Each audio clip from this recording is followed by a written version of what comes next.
then Dr. Guy Stull is here to make an introduction. Okay.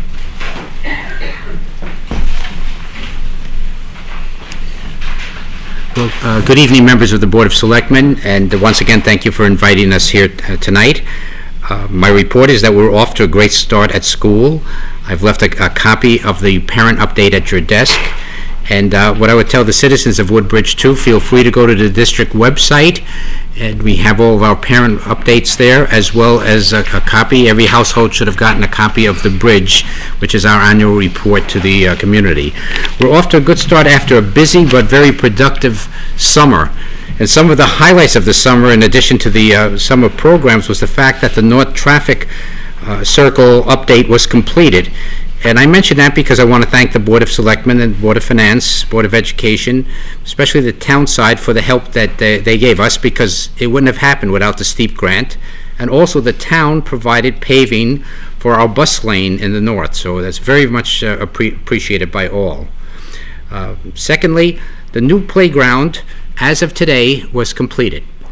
We promised the children a new playground for our older children by the start of the new year, of the new school year, and we've kept that promise. Thank you, members of the Board of Selectmen, Finance, Board of Education, PTO, and our teaching and staff and children who helped with this project. The ribbon cutting ceremony will take place on Friday in the south part of the campus at 10:30. Mr. Sheehy is going to be there. We extended invitation to every member of the Board of Selectmen. If you're free at that time and available, come. It's a wonderful thing to see the joy on the faces of the children and to know that that money has been put to good use. At the beginning of the new year, I'd like to thank the citizens of Woodbridge for the support that they have always given and continue to give to public education here in Woodbridge. We have a fine school. We couldn't have the kind of school system we have without that support and without the leadership of the Boards of Selectmen, Finance, and Board of Education. So our greatest resource out of everything, greatest resources are our human resources, and that means our staff, our teachers, our support staff, district staff, and our administration. And I'm very happy to tell you that our new dynamic duo at the school administrative team, new principal Mrs. Prisco and assistant principal Mrs. White, have gotten off to a wonderful start. They're very visible, they're very energetic, hands-on, child-centered, and just keep an eye on them. They're not going to let us down. It's my privilege to introduce our new principal, Mrs. Gina Prisco, who would like to say a few words to you, and you could ask her any questions that you have.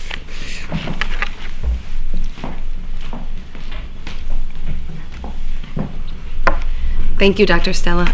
I would like to say thank you for inviting me to meet the Board of Selectmen.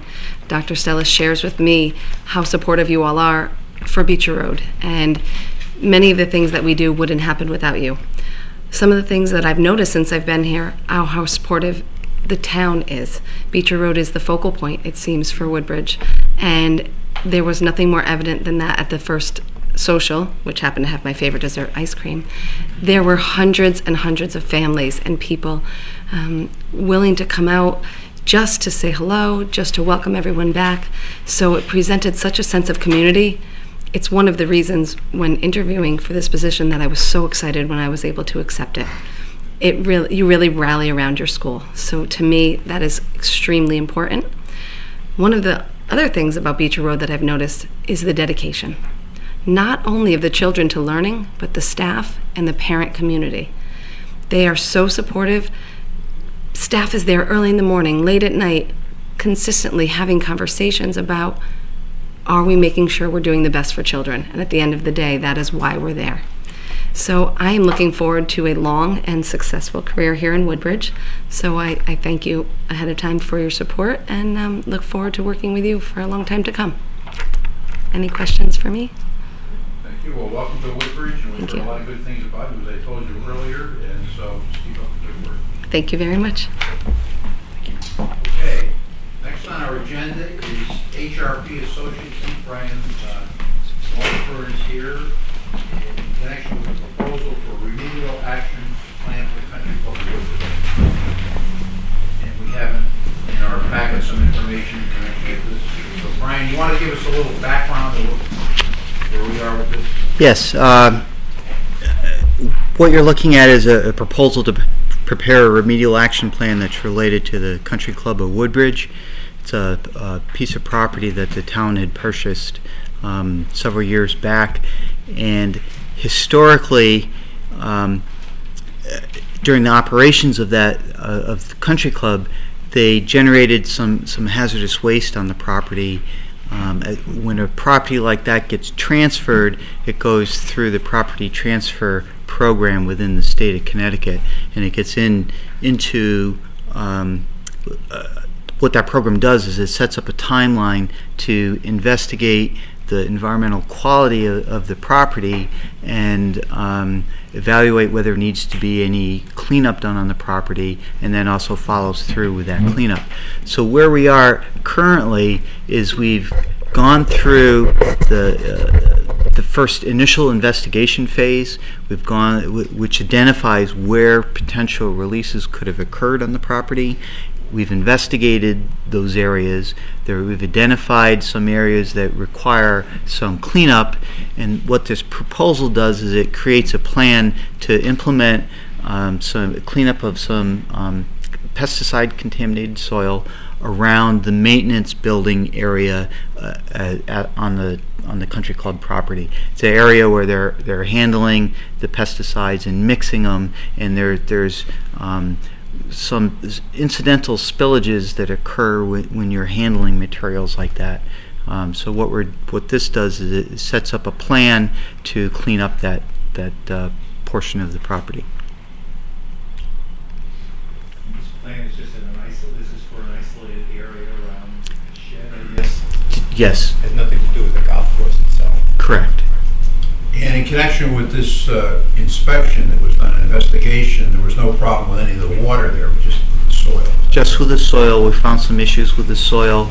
Groundwater looks good at this point. And the cost for this phase of the project is $24,800? Yes, it is. Yep. And so, Yeah, just if you could just speak to the fact that this remediation plan is 3 years. Yes, there is, as part of the program, once you initially submit your documentation to get into the program, what the state agency that oversees this is the Connecticut Department of Environmental and or Energy and Environmental Protection, DEEP. It used to be DEP, but now they added another E. What they do is they review that information, and they can either delegate the authority to certify the cleanup to a licensed environmental professional, which is what we call an LEP, or retain that oversight themselves. And this particular property, they delegated that to an LEP, and along with that, they're looking for a schedule for investigation and cleanup. There are in the regulations a maximum timeline for completing the investigation and beginning that cleanup. Right now, where we are in that is the cleanup is scheduled to begin in September of 2012. What we need to do to maintain that schedule is to prepare by preparing the plan, we'll be able to meet that timeline. okay, anyone have any comments or questions? Just Lawrence? quickly, you described this remediation plan as the result of an initial or preliminary inspection, I guess. And in your experience, I'm just curious, what are other stories about the need for additional remediation, I guess, as well? Need for additional remediation? Right. Is the next phase of your inspection concurrent with this remediation? Does it happen after you've finished? What is the risk, I guess, of finding more contaminated soil? Right now, within the maintenance area, we have reasonable delineation of the contamination in that area. We have some testing that's proposed in this proposal that tests there's some drainage swales that go through there, which we have some samples from, but we were collecting some additional samples from that, and it also collects some samples so we can run some bench studies to determine there may be some opportunity here to treat the soil and be able to reuse it rather than dispose of it. So the proposal includes some testing to kind of tighten the areas a little bit and do those bench studies. Our plan is to use that information to obtain quotes from contractors who would actually physically remove the soil or treat the soil to prepare estimates for the cleanup. I think what Lawrence was saying is that you pretty much know where the contamination is in the general area, that you don't expect any surprises on other parts of the Woodbridge Country Club. We have investigated the whole country club area. There are other areas that are impacted as well that have also require lesser amounts of remediation. An example I can give you is the Halfway House. It was a historical country club on a portion of the property which had burned down, and there's some contaminants related to that, the fire that burned down the prior country club. And those will be dealt with in a different phase, so we can string this out. Will this impact any operations of the country club? You begin in September 2012. Were you working, and if so, how will it? Yeah, right. The maintenance area in itself is there. It's a cluster of buildings, sort of towards the center of the property, Right. and any testing that we're doing in there are right around those buildings. So there's no obstruction to the fairways or public areas of the golf course. There would be some noise that could be related to some of the sampling equipment. We can work with the operators of the country club to pick days or times that are more convenient, so there's less disruption. What's the time frame on when this plan is done? Within 3 years, or? This plan in itself would be written probably by the end of the year. To implement the remediation, we would work with the town. What this plan does is it meets the timeline to begin the remediation. In the letters that you have from the DEP, there's no timeline to complete the remediation. You just have to begin. You just have to start it. What are we looking at on page 3 of this? What is that? That has, I don't know if you're looking at the same page, but it's got just different areas, and then below, estimated costs. There's some handwritten notes, I'm just not sure what they say, but what am I looking at on this page? Estimated cost for remediation are provided below.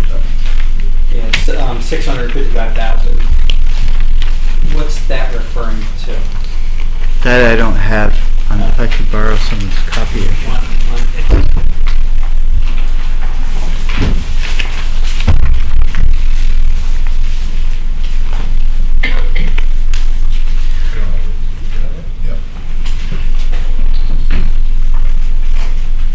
That's right there, Gina.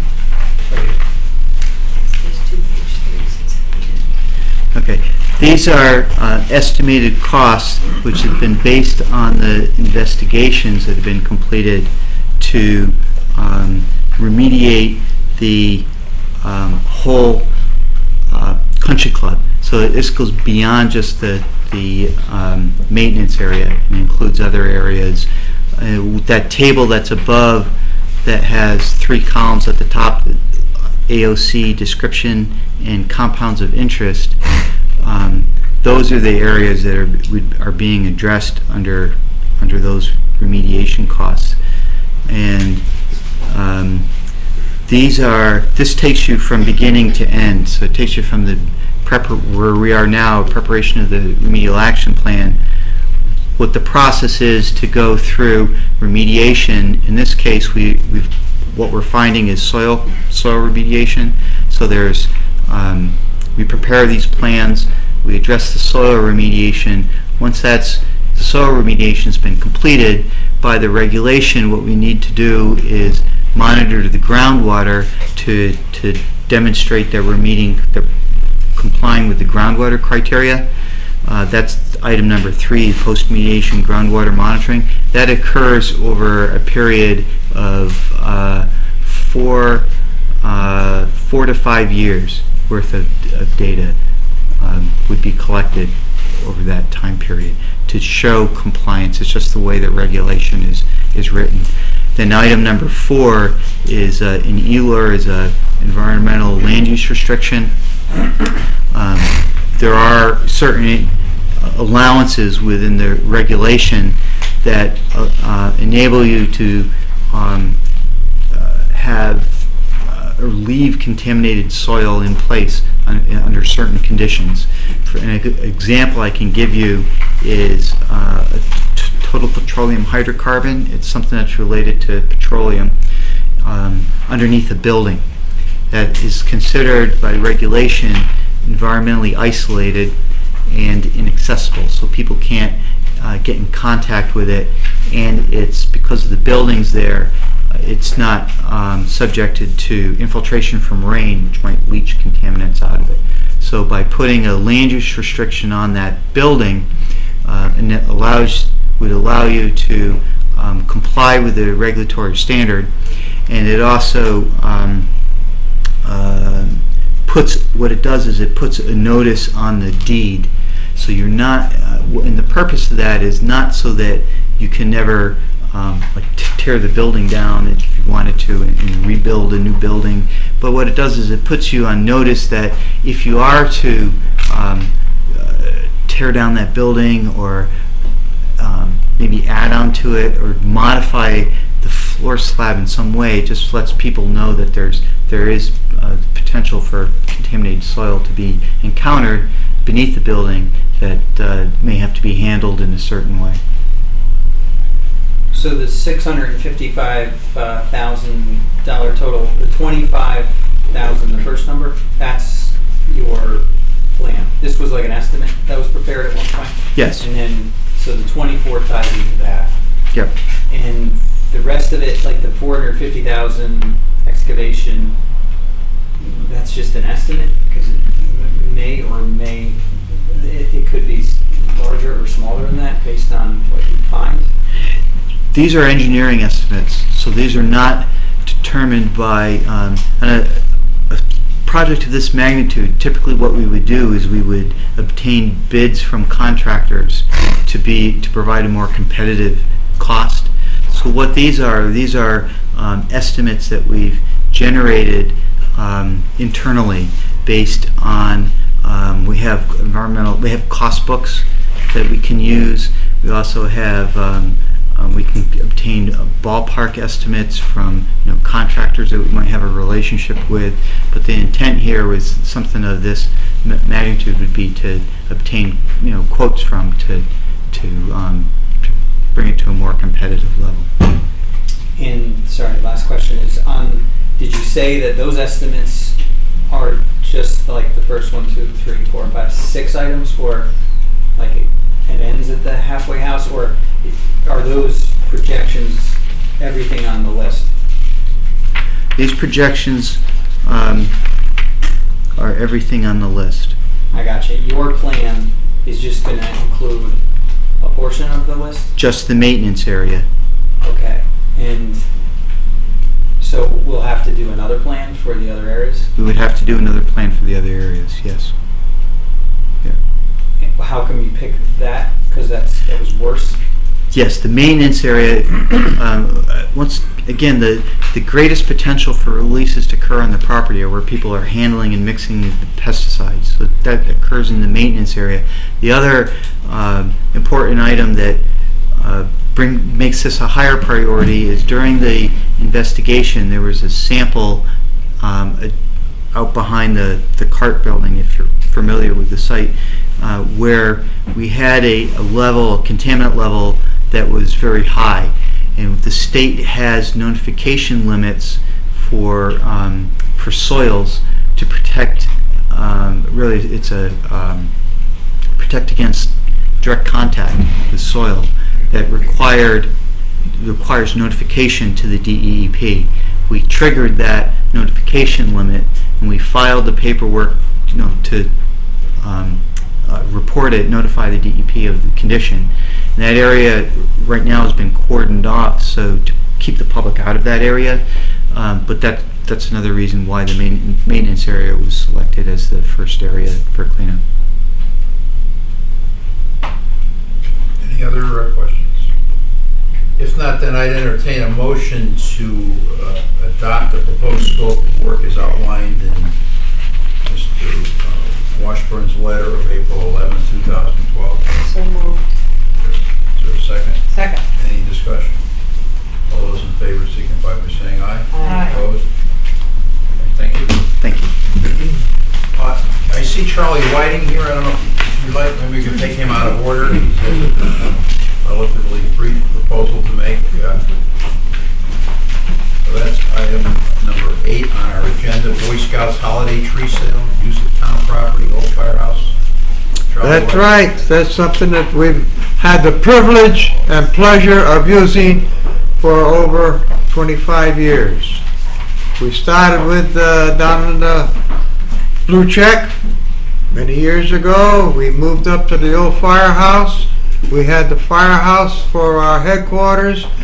The old firehouse is not available anymore, so we have gone to a trailer, which we've brought in now for the last 5 years.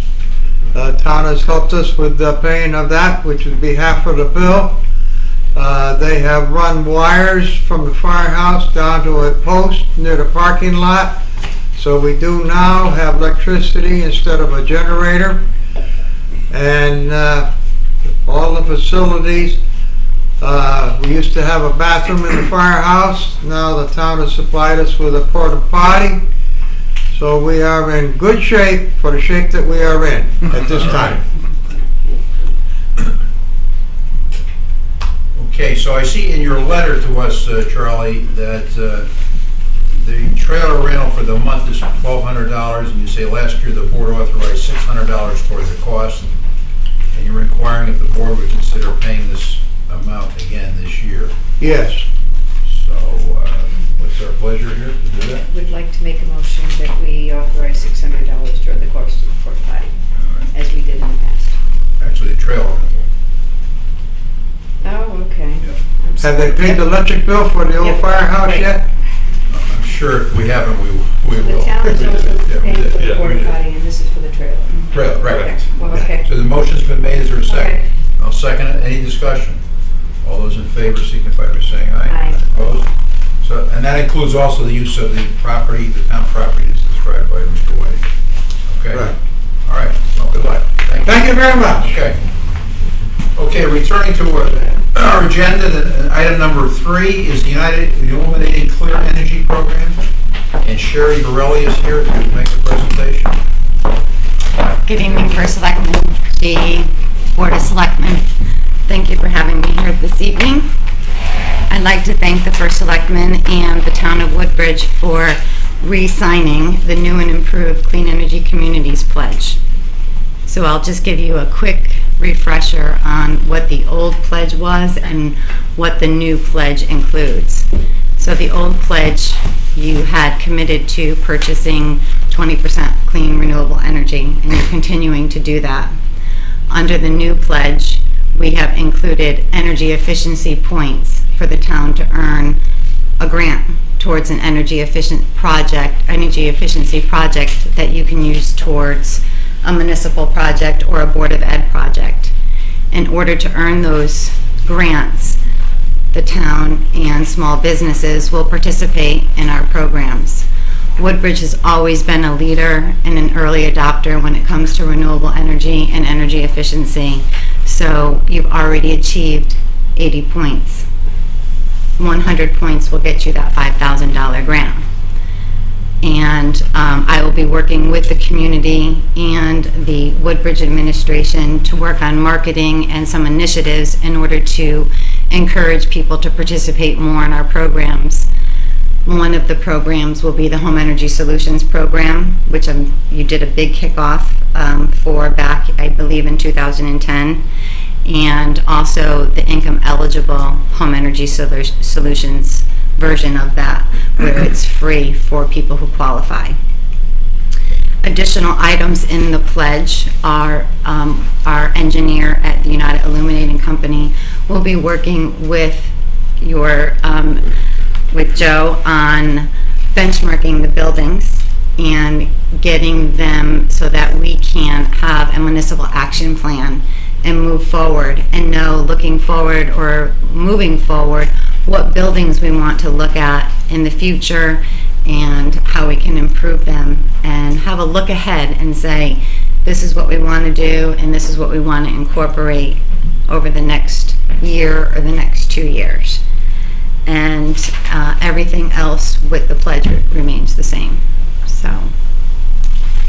I look forward to working with the community. I'm available for questions, and I know that we have a pretty strong presence here in Woodbridge with your administration, so happy to be here. Okay. Any questions or comments? The election 2 years ago, posing this to residents as well, as I remember, because I think you guys had a table set up and were helping residents with this as well? Or we've been promoting this. Okay. And with there's an election coming up, you know, okay, you get the voters at that time. We have been promoting this, but now we've actually merged the program with the former Clean Energy Fund, which is now CEFIA, the Clean Energy Finance Investment Authority. So we are working collaboratively together. So the town is still earning options for solar, which again, you are a leader and a pillar when it comes to renewable energy, but you have to have energy efficiency measures as well. Mm-hmm. So we've now moved them into one pledge. Mm-hmm. And I hope you'll be in touch with Sandy Stein, who's the head of our Woodbridge Clean Energy Task Force. Yes, I believe we've sent her some correspondence, and we're working on putting together a list to send out from the town and United Illuminating together to do some marketing and some outreach. Good. Okay. Any other questions or comments?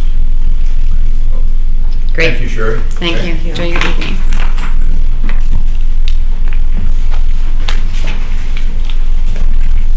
The next item on our agenda is executive session pursuant to section 1-206E and 1-210, I'm sorry, Country Club of Woodbridge, sorry. Getting ahead of myself.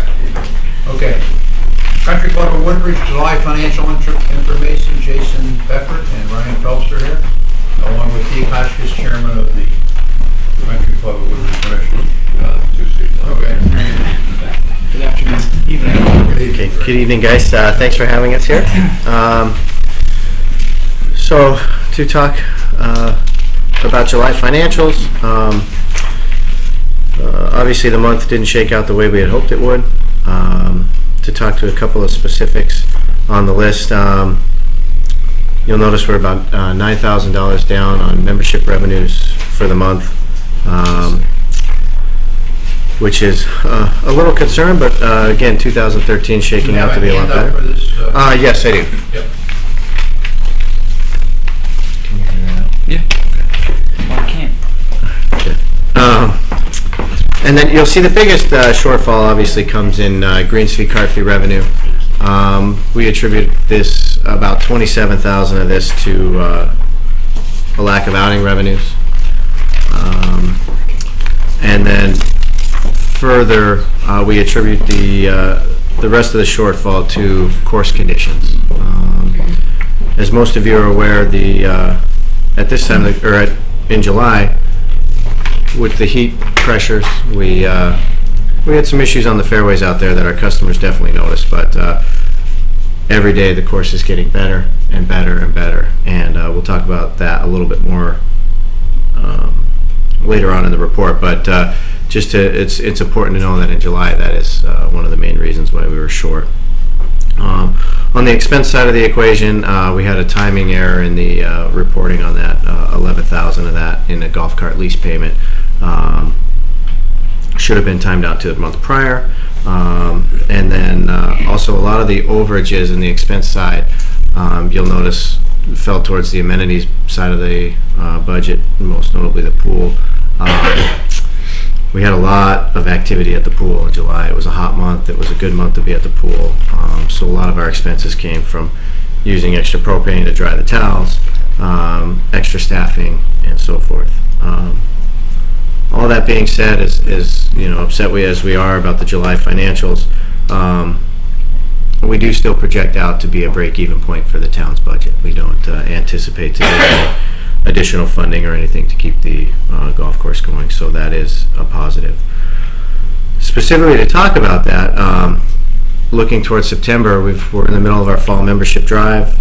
We have sold 14 memberships to date. 15. We sold another one today.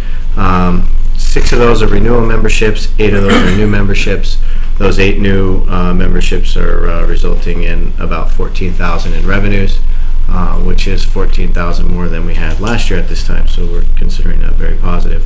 I also expect 80% or greater in renewal memberships. I have yet to speak to a member who is not interested in coming back, and I've spoken to a lot of them. So we attribute that to be about $175,000 in revenues.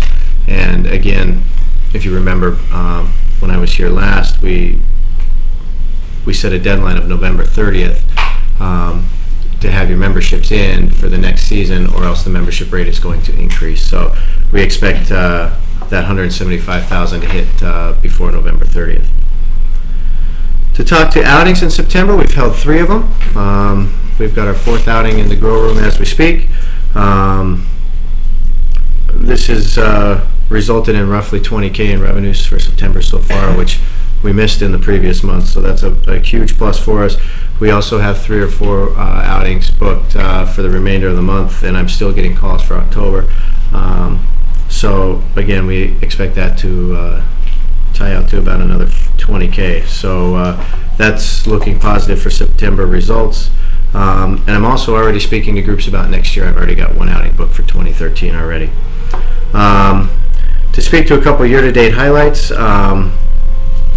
we project through September to be at about 22,500 in rounds, which is fantastic. To our knowledge, that's more rounds than they've ever done at the Country Club.